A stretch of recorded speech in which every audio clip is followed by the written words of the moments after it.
ഇടയിൽ കുറച്ച് ചെറിയ പഴമിരിക്കുന്നു, അത് കറുത്തു പോകുന്നു. ഒന്ന് ആലോചിച്ച് എന്ത് ചെയ്യണം. പണ്ട് സ്കൂൾ വിട്ടു വരുമ്പോൾ 4 മണിക്ക് അമ്മ ഉണ്ടാക്കി തരുന്ന ഒരു റെസിപ്പി ചെയ്യാമെന്ന് വിചാരിച്ച് നേരെ അടുക്കളയിലേക്ക്. അമ്മയൊക്കെ ചെറിയ ചെറിയ പഴമൊക്കെ പാത്രത്തിലിട്ട് ഞെരടിയെടുക്കുകയാണ് പതിവ്. നമുക്ക് സമയമില്ലാത്തതുകൊണ്ട് മിക്സിയിലേക്കിട്ട് ഒരു കറക്ക്. ഇത് ഈ പരുവത്തിലായി കിട്ടി. അത് ഒരു പാത്രത്തിലാക്കി അതിലേക്ക് 1/2 കപ്പ് തേങ്ങ, 1 കപ്പ് ഗോതമ്പ് പൊടി, 1/4 ടീസ്പൂൺ ജീരകപ്പൊടി, 1/2 ടീസ്പൂൺ ഉപ്പ്, കുറച്ച് വെള്ളം കൂടി ഒഴിച്ച് മിക്സ് ചെയ്തെടുക്കാം.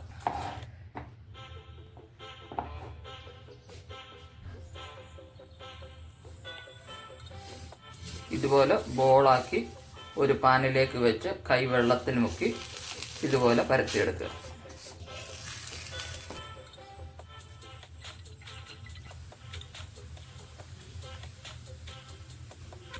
ഇനിയും തിരിച്ചു വരാത്ത ഒരു കാലത്തിലെ ഒരു ഓർമ്മ. നിങ്ങൾക്ക് ഈ റെസിപ്പി ഇഷ്ടപ്പെട്ടാൽ ലൈക്ക് ചെയ്യൂ, കമൻറ്റ് ചെയ്യൂ, ഫോളോ ചെയ്യൂ. Thank you.